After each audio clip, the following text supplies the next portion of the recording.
So let's go into our new book, The Vagus Nerve.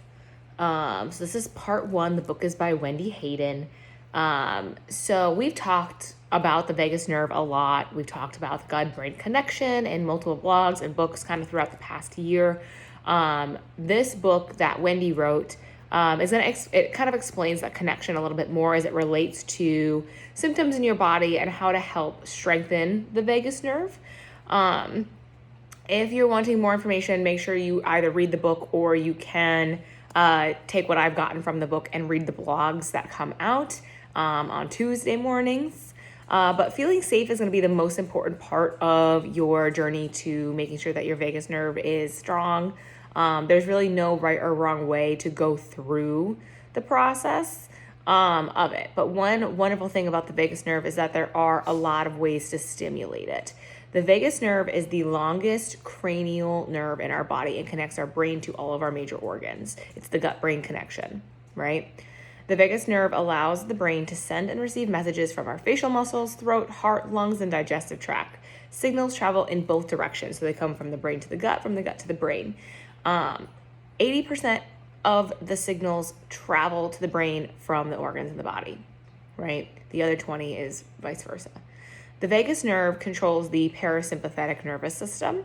The parasympathetic nervous system is part of the autonomic nervous system, and the autonomic nervous system regulates our autonomic or our unconscious actions, such as our heart rate, the digestion of food, blood pressure, body temperature, metabolism, sexual response, and breathing.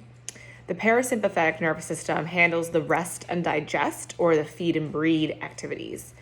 The parasympathetic nervous system works with the sympathetic nervous system, which is more of your fight, flight, and freeze reactions, or fawn.